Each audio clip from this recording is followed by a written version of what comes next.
Hi, everybody. I'm Dee Sterling. Welcome to Double Espresso with Dee. I am beyond excited to have my fabulous guest, Alice Coate, join me today on the show, all the way from Vancouver. Alice, how are you? Hi, Dee. How are you? So excited to speak with you today. Me too. And it's definitely double espresso time in Vancouver. So do not hold back. So, Alice, of course, you've got your coffee to hand. Thank you for joining me. I'm super excited to see you and super excited for you to share with us your story and some of your journeys so far. So, just by way of mini preamble to your many accomplishments, you are a businesswoman. You're an entrepreneur, and in the midst of being both of those, you have found time to become an Uber coach to teams all over the world. We'll come back to that. You've worked in the corporate world.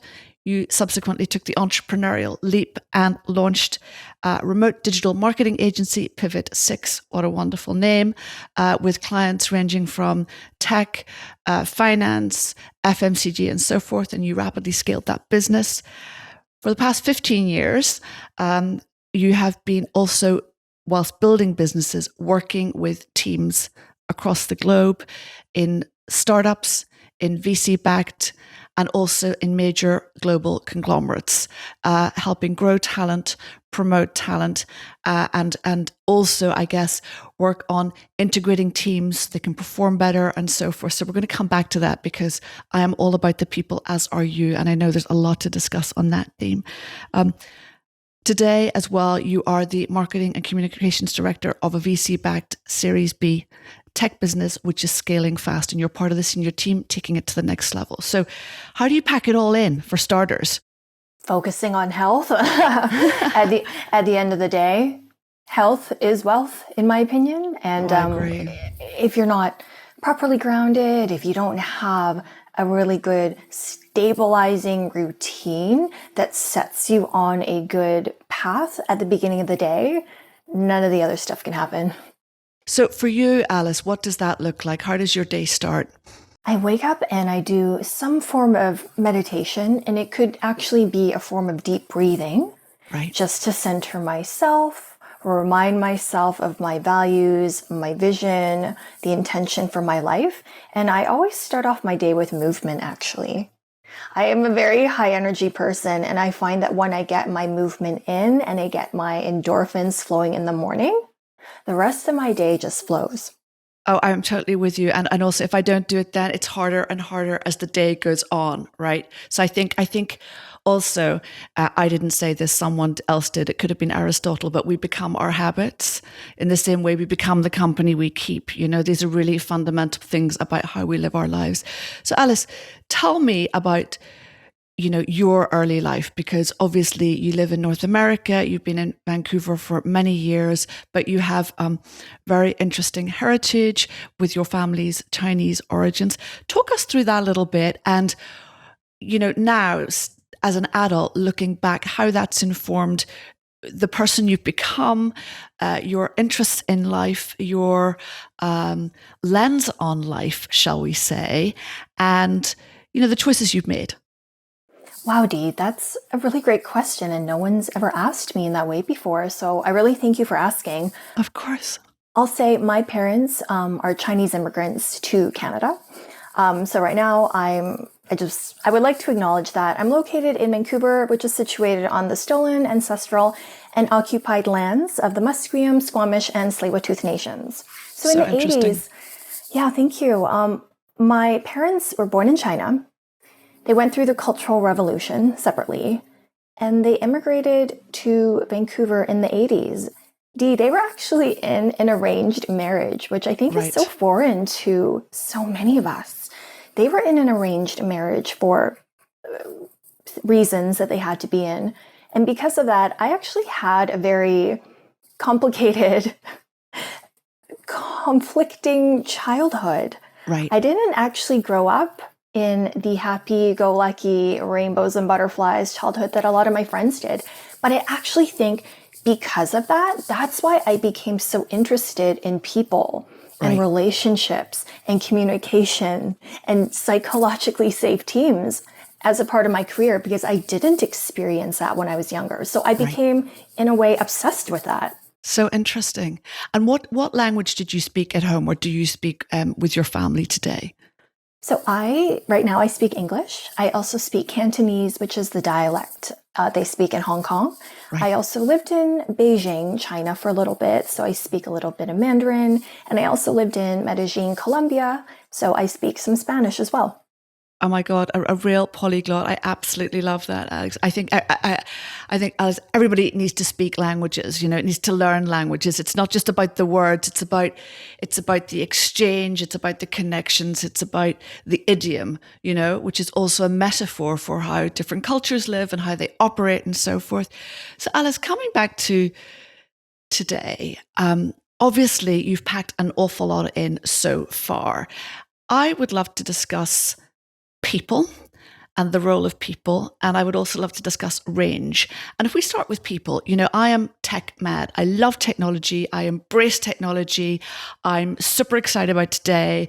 I'm very excited about the future. I am not that person, that businesswoman, that friend, that mother, that daughter who's looking with eyes in the back of my head, And and I also see, even with my children who are basically adults, I don't want to be the parent who's saying, oh, well, when I was at school, I learned Latin like this and I did this. I'm excited about what they're doing and how they're learning and so forth. So, there are individuals who think that people are going to disappear and will be replaced by robots. I'm definitely not in that camp. But how did you find time, and where was the moment, or when was the moment, and possibly where too, that you decided you wanted to take your wide range of operational skills and expertise from the good old days when you started at KPMG and became CPA, CA, and so forth, right through to launching businesses, your operational skills, your human resource knowledge and expertise, your marketing and communication skills. When did you decide to take all of that and launch yourself into working as a coach? I know you've got specific trainings in certain methodologies and so forth, like Gallup and Strengths and so forth. Tell us a little bit about that and the genesis of it. Okay, well, when I was younger, I wanted to be a reporter. I was so interested in communication and stories because we are the stories that we tell. Humans are connected through shared experiences, right? But I'll admit, the Big Four came to my university and sold me on the concept of being a chartered accountant. And it seemed lovely because you would get to travel and you get to work all around the world. And it was very prestigious. So I fell into that camp. But I knew pretty quickly, as soon as I started at KPMG, as lovely as it was, as amazing as their training was, I knew it wasn't for me a long time because similar to you, Dee, I wasn't very interested in looking backwards. And when you work in accounting and audit, it is very much about, well, what happened in the past? Can we validate that? And I bet, Dee, Right. if you've done your strengths assessment, you probably have the strength of futuristic. And so people who have the strength of futuristic, they're very, very good at thinking about the future. Right. They're visionaries for other people. They easily look 3, 5, 10, 20 years ahead. And that's what they're good at. That is one of my strengths. Right. And so I knew I had to leave the world of corporate finance, accounting. I did try to work in-house for a little bit. I worked at a few French conglomerates, Louis Vuitton, Remy Cointreau. Again, amazing training grounds, but I didn't feel fulfilled, right? Yeah. And then I started to think, okay, well, I'm not being fulfilled by looking in the past. Why don't I try to actually move into marketing? Marketing was very booming at the time in, 2010, 2012 with all the startups. And like you, I'm very passionate about technology. We have all these amazing resources at our disposal. Why aren't we leveraging more of it? So I moved into marketing for startups, and that's how I launched my own agency. But I guess throughout my career, I've worked with so many different people. I've had so many different managers. I've worked on so many different teams. And what I realized is, at the end of the day, no matter what you're doing, whether it's accounting, finance, marketing, working at a startup, it all comes down to the people you're working with. Oh, totally. And how that group functions together in their own ecosystem, right? Exactly. So And you mentioned this earlier, but I really believe the value of your life, you can derive that from the value of your daily interactions. And so many people work with their coworkers. They see their coworkers more than they actually talk to their own friends and family. And so if you don't have that good rapport and that camaraderie and that feeling of safety and good communication, what else, what matters? And so that's where I really veered into, well, actually, I would love to coach teams and how to bring dysfunction into function. How do you build a psychologically safe space for one another? Totally. And tell me, Alice, give us some of the highlights of those experiences, because at the end of the day, people are people, and the dynamics can shift in terms of the size of the business, its physical and emotional architecture, its geography, the product. But I think the fundamentals are the same, people's desire for integration, acceptance, the really fundamental themes, being happy, to your point, feeling fulfilled and feeling that they are doing something where their talents are being used and exploited, interaction. What have you seen in the shifts in the time that you've been working with teams? If possibly because of the advent of technology, forget even the past year, and we'll come on to that, but people working in different locations remotely, because in tech, people have been working remotely for 25 years. It's nothing new, right? There are certain tech companies that virtually everyone is virtual. So what shifts have you seen in that time, and what have been the things that have really stood out for you in terms of what people are looking for, their behaviors, that type of thing?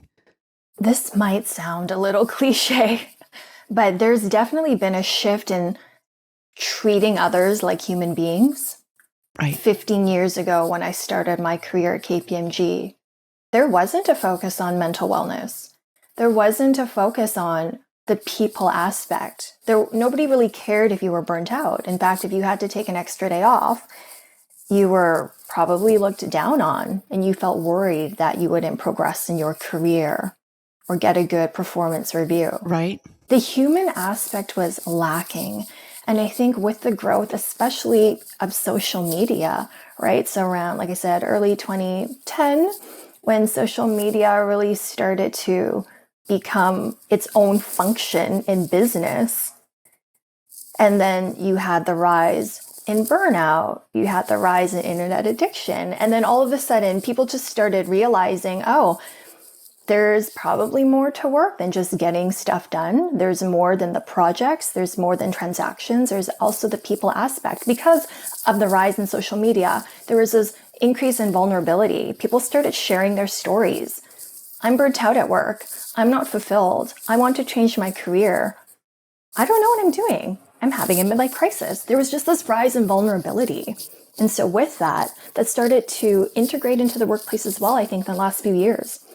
Do you find that with some of the teams you've worked with, because you've worked with people in all sorts of businesses at all sorts of stages, and also stages of success and growth, right? And people of different ages, some of the language used today, of course, it existed in the English language, so to speak, but no one used it. When I started my career, no one talked about burnout as much as they do today. Just to your point, right? You just got on and did the job. And if you moved around too often, that was like a major no. Whereas now it's absolutely not frowned upon. It's the norm. Have you seen very big differences? Not that we wish to be ageist, but with people of different generations and how they view all of this and how they accept it? Because obviously some of the businesses you've worked with and work with are run by people who are highly experienced. They've been in the game 30 plus years. They've got a certain view of the world, right? I love how you said we shouldn't be ageist, and I agree. I do find that there are generational differences. It's not so much, though, because of the age itself. It's has the individual, quote, kept up with the times? Are they aware of how different generations like to work? Are they aware of the different values of the people they might be managing? Are they aware of the workplace trends that, hey, millennials are leaving very high-paying jobs? Are they aware that people want to work for a company because they want to feel fulfilled? It's not just about a paycheck. So I've certainly met people who are older who don't have an open mind to all that. And then I've also worked with people who are older who are very, very much on top of those things. So it's really about how much do you keep up with what's going on in the world around you. And I think we can reference, Darwin's famous quote, it's not the strongest that survive, it's those who are most, right, resilient to change. And the most agile, right? Exactly. So if we become a little elitist momentarily, and I know when one is coaching, this is not how we see people, because that's the beautiful thing about coaching, isn't it? In the corporate world, everybody can learn. I call it micro shifts. Everyone can make little micro shifts that make them higher performing or more efficient or just happier in what they do. And if you're happier, you're going to probably do a better job, right? But what are the themes you see with those who the overperformers, right? What are the traits that you see? I mean, this is a subject that's been massively covered, books written on it, and there are lots of different theories. But I would love to hear and direct from you, because you've got such a beautiful personal experience of working with these types of people in different contexts. What are the themes that you see, and what is your advice to people, who really want to go the whole way? Okay. I love the term micro shift, by the way, Dee. We cannot expect a full 180 from anybody nowadays. It's all about those little daily changes. So thank you for referencing that. This might actually be a good time for me to start talking about Gallup strengths, because yes, please. Be great to have an overview of what that is. Okay, for great. Those that don't know. Yeah, so CliftonStrengths is a methodology that was developed by a psychologist named Dr. Donald J. Clifton almost 50 years ago. So there's been a lot of research that has gone into this. And I can talk about the difference between Gallup strengths versus a lot of the other personality assessments. That would be super helpful. Yeah, Myers-Briggs, insights, colors. But the main difference is really the amount of research that has gone into this. There have been many, many technical reports. They've done multiple studies to validate the validity of this framework. So on a very, very high level, the premise is that everybody is unique. Dee, you're unique. You have a unique set of strengths. You are. I say it all the time. I mean that we are, not just me. Based on the statistics, you are 1 in 33 million. Oh my gosh. Based on a strengths profile, what is the likelihood that somebody else has the exact same strengths as Dee in the exact same order is 1 in 33 million. And so what does that mean? That means that you're going to be motivated by different things. You're going to show up in the workplace differently. You're going to show up in your personal life differently. You're going to show up as a businesswoman, a mother, a friend differently than others. And so again, the premise is that once everybody is aware of their unique strengths, that is actually how they're going to maximize their success. That's how you're going to reach your goals, is by focusing on the things that you're good at, not the things that you're not good at. And especially in, our society today, we are so focused on our weaknesses. We are so focused on more. It's all wrong in my view. Exactly. We are so focused on being more well-rounded, and I have to get better at something that I'm not naturally good at. But under this premise of positive psychology and strength psychology, that is wrong. So let me ask you something, Dee. What does it feel like when you write with your non-dominant hand? It feels a little strange and a little awkward. I mean, I'm slightly odd in that I'm right-handed, but I do quite a lot of things with my left hand. And sometimes I make myself use my left hand just to use some other muscles, just to kind of, I don't know, make some little shift in myself to not get lazy. But of course, I'd never write a letter with my left hand ever. So it's wow. like, it's like if you break your arm, right, and you have to use your other arm to brush your teeth in the morning or something, right? It feels weird. It feels awkward. It doesn't feel right. It doesn't flow. Well, you are certainly of the growth mindset, but I'll repeat some of the things you said. You said it feels weird. It feels a little bit awkward. It doesn't flow. It's not natural. This is how people feel when they try to do things that they're not naturally good at. So let me ask you the opposite question. When you write with your dominant hand, what does that feel like? Oh, it feels great. And also the thing is too, I am actually one of those rare people that likes writing, physically writing. I always have a notebook, even if I'm, on my screen or whatever. I have a notebook, I have a pen. I love paper.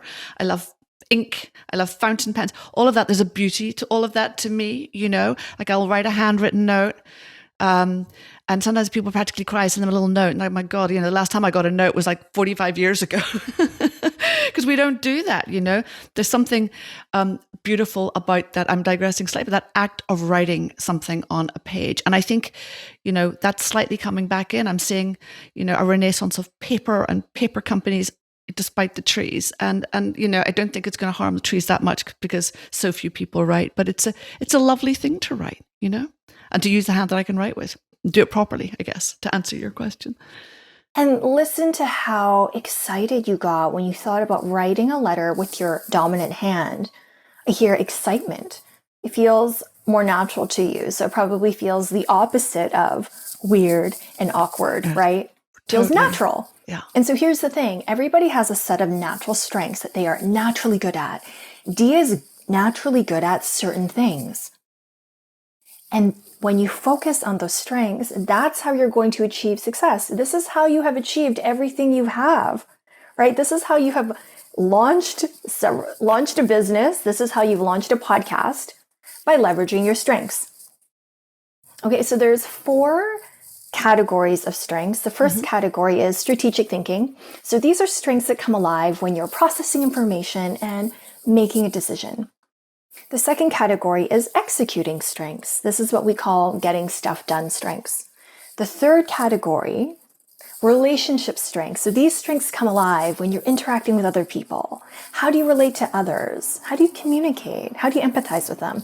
And then the last category is called influencing strengths. Right. These are strengths that come alive when you're motivating other people to action.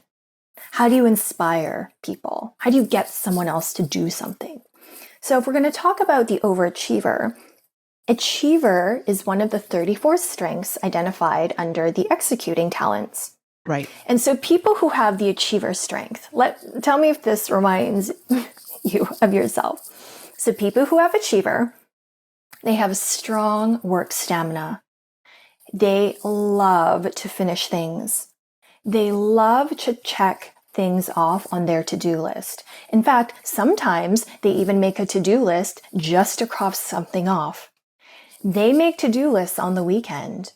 That's what they're good at. They are good at getting things done. Right. That's the achiever strength.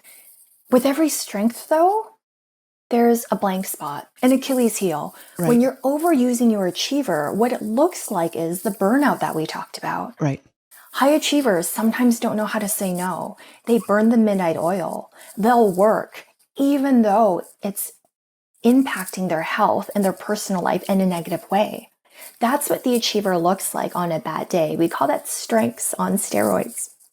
So once you're aware that you have this strength and you're aware of this Achilles heel, you can work to actively manage it, because now you can go into the workplace and I know I'm a high achiever.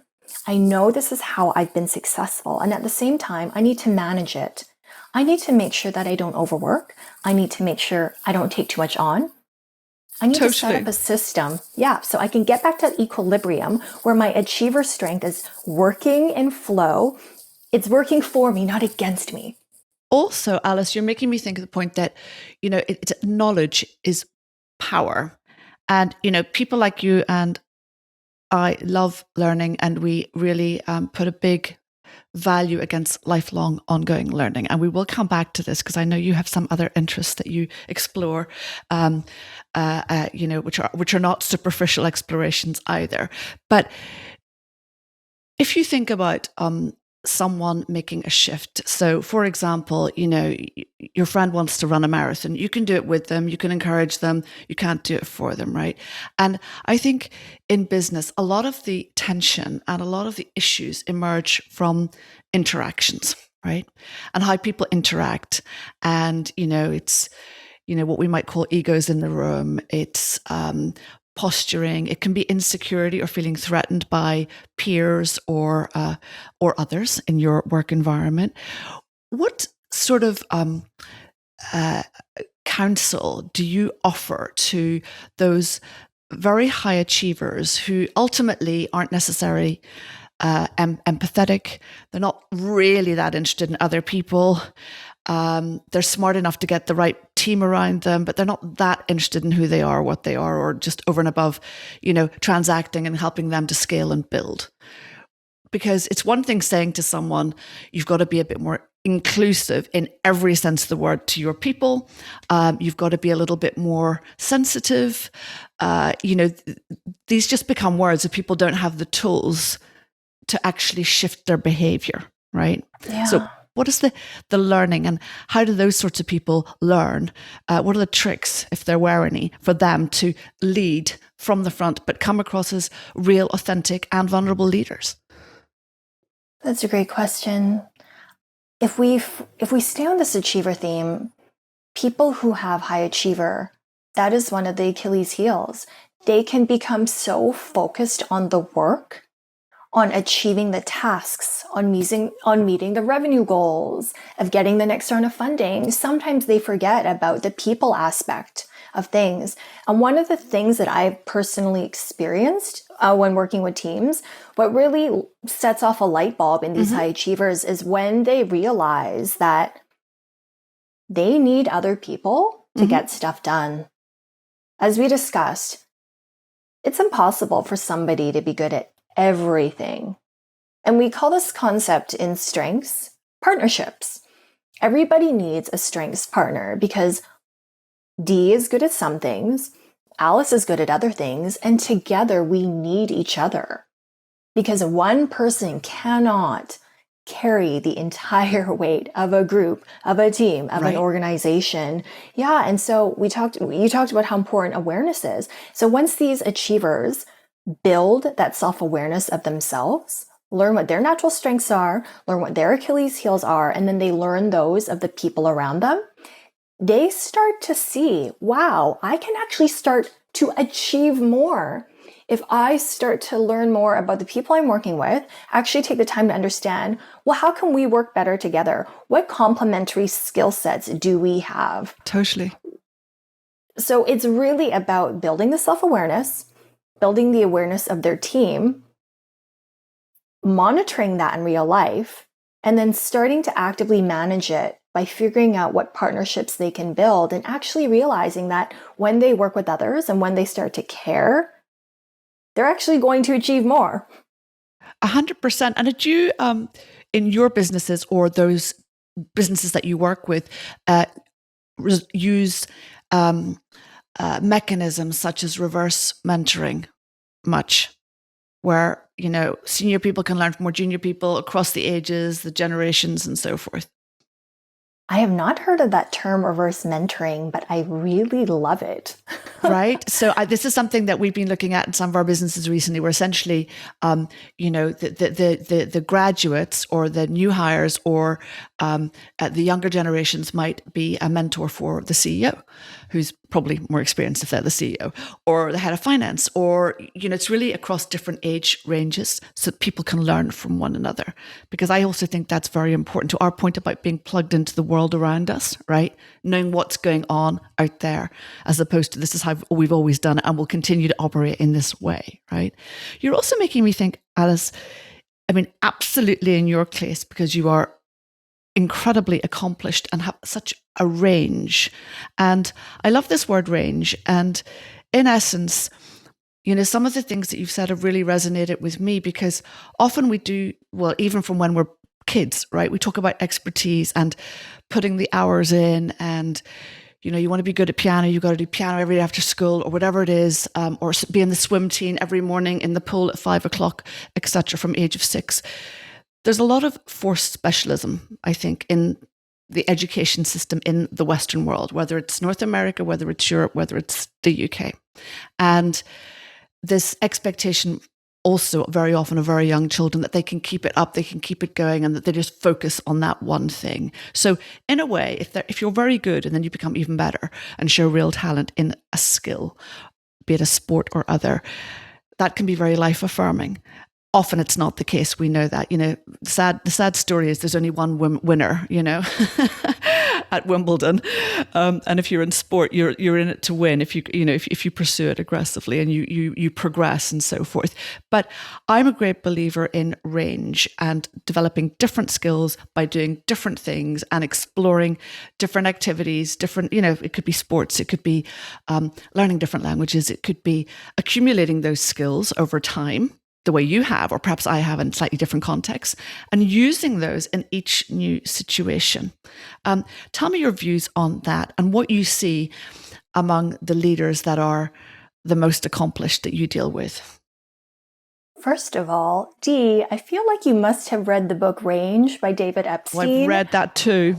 Which is one of my favorite books. Yeah. It's brilliant, We're on isn't the it? same page. Brilliant We're on the book. same page. Yeah. Yes, everybody on listening to this podcast should definitely pick up a copy of Range or download the audiobook. So to answer your question, just to pull out a few facts from the book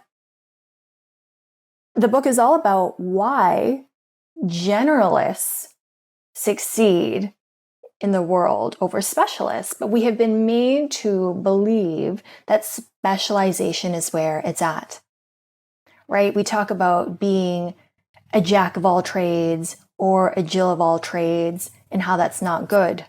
But if you read the book, it actually makes the case for being a generalist. And they pull a lot of examples, as you know, Dee, from athletes, from different professions. And so the premise is that if you have a range of skill sets, maybe you've worked in a range of industries, maybe you've done a range of jobs, your world is a lot greater because you have been put into different scenarios that you wouldn't have if you had just done one thing. Totally. So the best leaders that I know, and I'm sure Dee, you would agree, the best leaders that I know are very open-minded. They're open-minded and they are not afraid to admit what their, quote, weaknesses are. They know what they're good at. They also know they're really good at knowing what they're not good at. They know. So they are able to identify who they need to work with, what kind of fellow partners, fellow leaders that they need to surround themselves with. And they are just open because they know that there is more than one way to do things. They know that there is more than one way to look at a situation, to build a plan, to launch a product, to get funding. And they're aware that, hey, you know what? My way is not the only way. Let me bring in a few other people. I've seen it done this way in one industry, and I've seen it done another way in a different industry. They're open to it. Oh, totally. And I think as well, you're reminding me of something I reflect on and I really believe in myself, that, we shouldn't just be focusing on our weaknesses, which is the norm, the things that we're not strong at. It's a bit like, they used to be called weaknesses, but now to be a little bit more politically correct, it's areas for growth or some such. And, whilst I believe in lifelong learning and growth, there's no point in, putting someone who's a profound introvert and doesn't want to engage every day, all day, front of house in that type of role. Put them where they shine, And I think we're still slightly stuck in the corporate world with this mentality of, things to fix, right? Because at the end of the day, people don't need to be fixed. They're probably just fine as they are, right? That's absolutely right, Dee. If you do the strengths assessment, I bet you'll have maximizers of strength because people who have the maximizer strength know that. They know that they don't need to focus on their weaknesses because remember, I'll go back to the premise. People are not supposed to be perfectly well-rounded. We are sharp in certain areas like stars. And I've actually seen this in the workplace. I've seen people who are better at strategic thinking, executing. They probably have very high analytical strengths, big introverts, love to think, love to process information. They're not so strong at the relationship building strengths. And you know what? To your point, that's okay. It doesn't really matter, right? Exactly. Don't put those people in the client or customer facing role where they have to sell, where they have to do expansion deals. That's not what their strengths are. I totally agree with that. Put them into the role that their strengths are suited for. Right. So Alice, coming back to you and coming back to, this year that's been that, has been a strange year and a year of reflection for many, a year of hardship for many. Tell me about your observations and any shifts that you've seen in working with, teams of different kinds.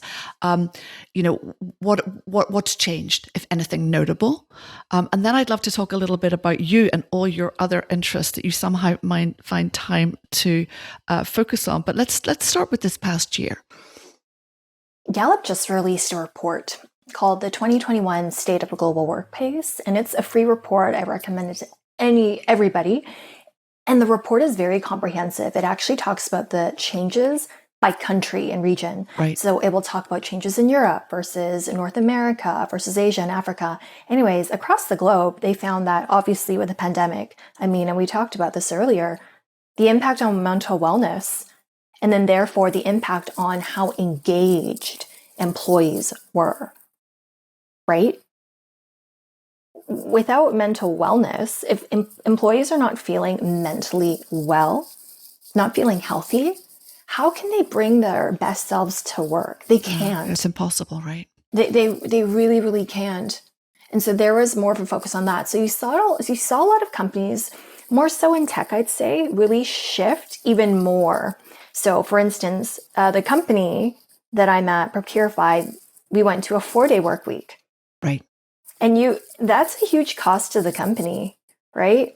That's a huge cost, but they understood that this is something that we need to do to ensure that everybody is thriving. Because if everybody is burnt out, if they're disengaged, we are not going to be able to meet our goals. We are not going to be able to meet our revenue targets. And then therefore, as a result, we won't be able to raise more funding. So I saw a lot of companies shift their mentality around flexible working days. And then as for the actual people, it's interesting. Managers actually became a little bit, quote, better. They actually became more self-aware of their teams. They were very worried about, are my team members engaged? Do they feel mentally well? Do I need to help them? Are they going through anxiety? Are they depressed? So that was good. But on the flip side, the managers' engagement actually went down in 2020 because managers/leaders, founders are so busy taking care of other people, but oftentimes they're the forgotten bunch. So it's actually really important if you're a manager or a leader or founder, you also have to take the reins on your own mental wellness and health. 100%, because as we know, and it sounds so supremely cliched, but when you're at the top, it can be a bit lonely because you don't have a friend to talk to for all the reasons we know. It could be a company of 5 people or 25,000, right? Often those individuals feel that they don't have, and that's also the role of a senior advisor or a coach in many cases to be able to speak to an equal and know that it's completely confidential and contained and that they have support in other ways, Exactly. And this is why so many founders will have either a peer group, they'll have a peer founders group, they'll also have a coach, and many of them will also have a therapist. In fact, you did see many mental health startups, especially in the Silicon Valley area, launch. Totally. So there was a startup called Pace Group that launched during the pandemic, and they were focused on group therapy in different categories. So for instance, if you were a founder, you could join the founders group. If you were a senior leader, you could join the senior leaders group. So interesting. If you were an employee with kids, you could join that group. Yeah. And so I did see that, especially in Canada and the US, that was definitely a shift in the workplace. And here too as well, the number of health and wellness related apps, anything from meditation, which has been obviously going for a long time. There's been lots of apps coming out habitually over the past 5-6 years, if not more. But mental health apps for corporates to offer to all their employees. It could be a guided meditation. It could be something a little bit more comprehensive if you needed it.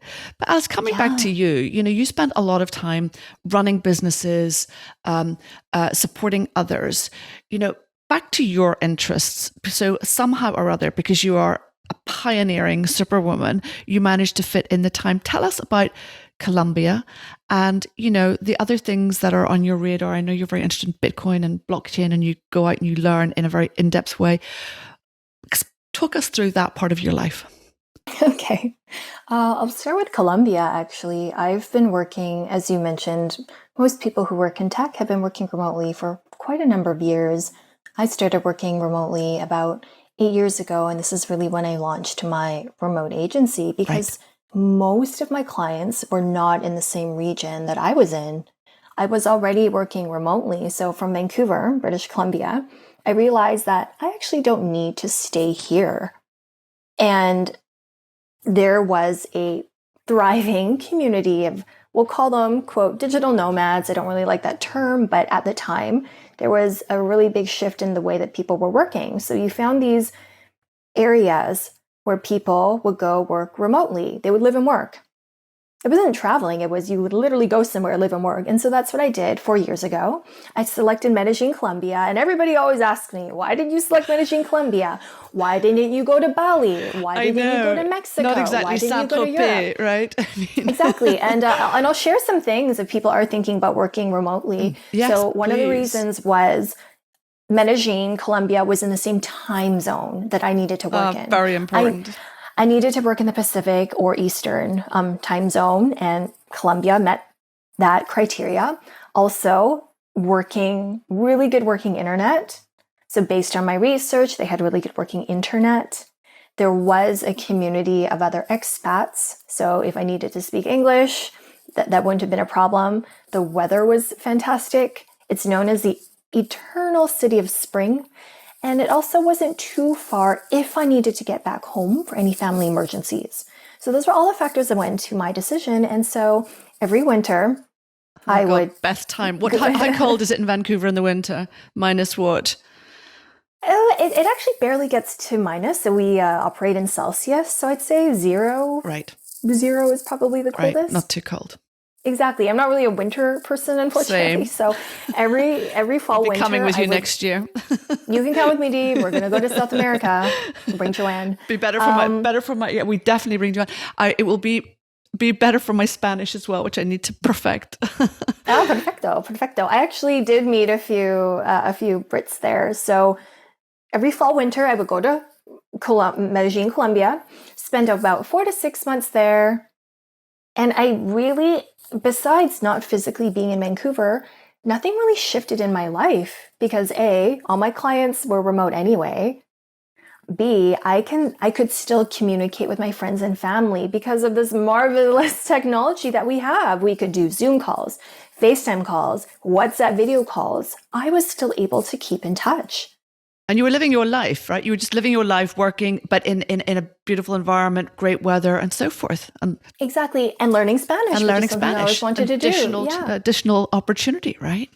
Exactly, and it really expanded my view on, well, how can people really live, work nowadays?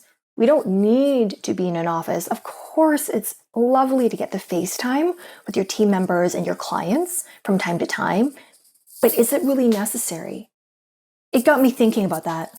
Totally. And I think it's very interesting. Having taken a little cross section of my own friends and people I know here in London town, one, obviously people are desperate to go somewhere else, just be what I would say elsewhere, In French, we talk about being ailleurs, no, just somewhere else. And there's a profound desire for that because of this hyperlocality in which we have been plunged, without our own, volition. Also, people are understanding they don't necessarily need to live in large cities. And I think this time has given a lot of people cause for reflection. Whether you're, younger and no ties, you can decide to go off and, go somewhere else for 6 months. Or some of the founders who've been on our Center for Entrepreneurs program who are building fast scaling businesses very successfully in many cases, they are taking their management team or their team and they're going somewhere else.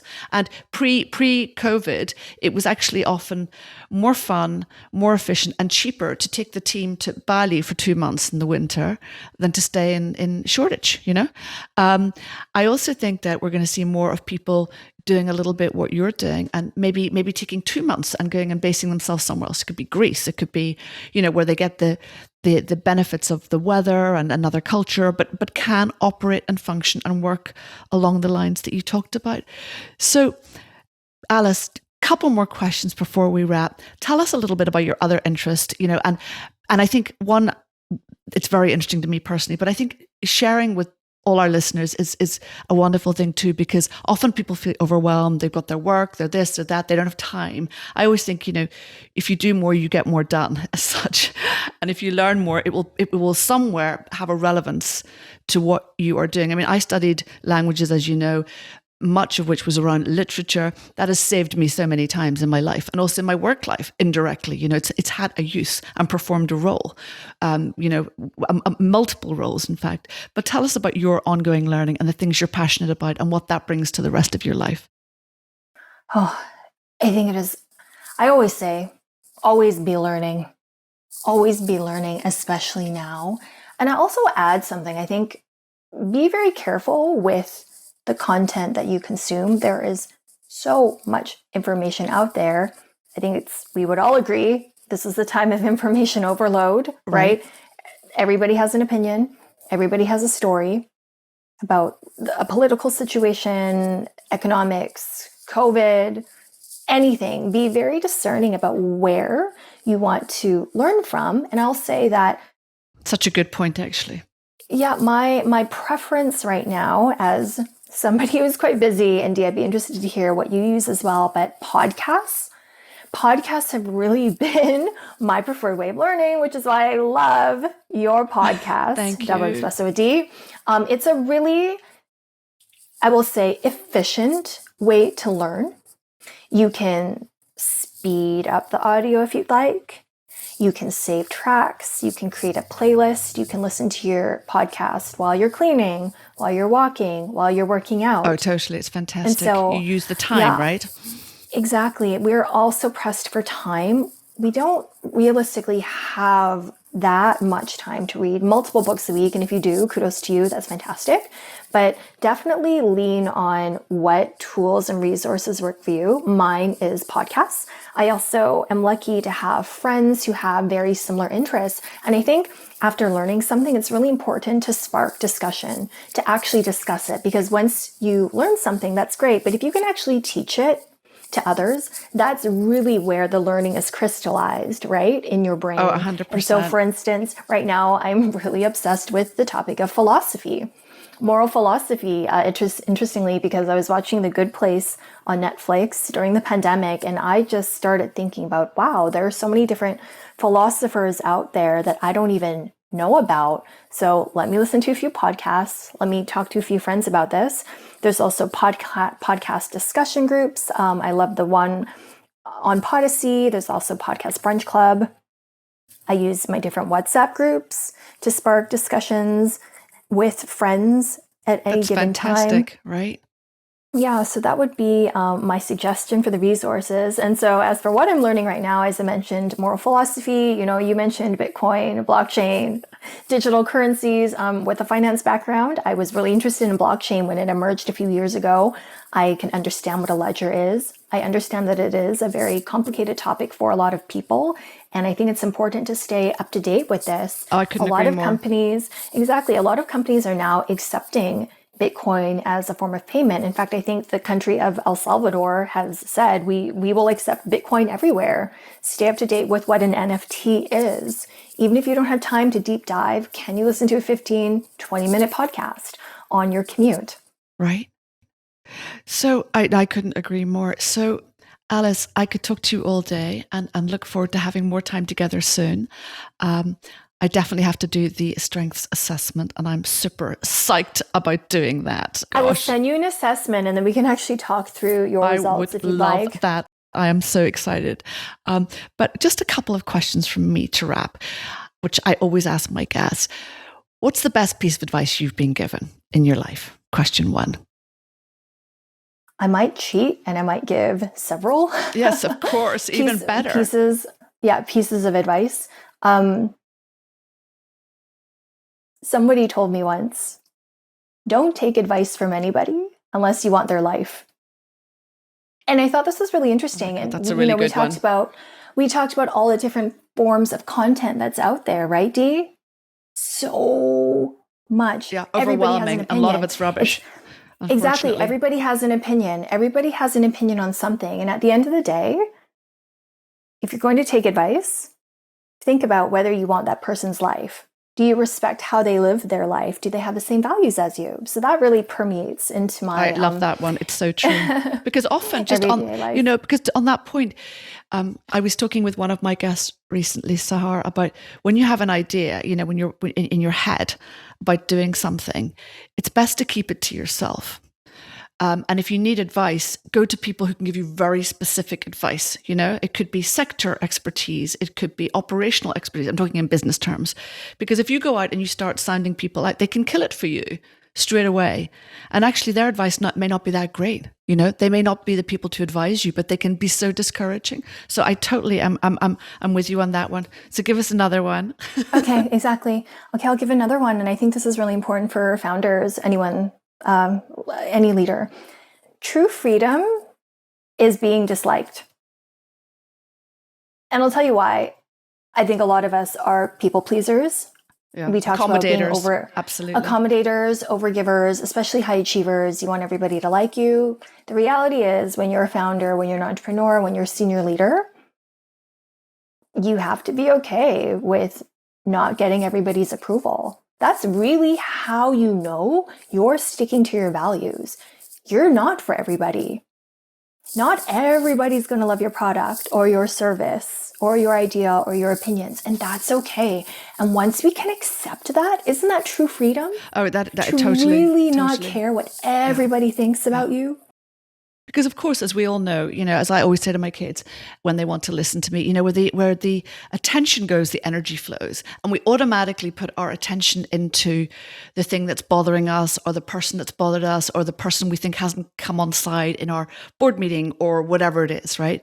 And if we know that we're doing the right thing, that shouldn't matter. We should just move along from it, right? But I think it's nature. It's human nature. Obviously, some people are more accommodating than others. It's their, the crowd pleasers. It's a big theme for a lot of people. A lot of people who are very social and outgoing and so forth. I say, give us one more before I ask you my last question. One more piece of advice. Okay, well, this is my advice. So good.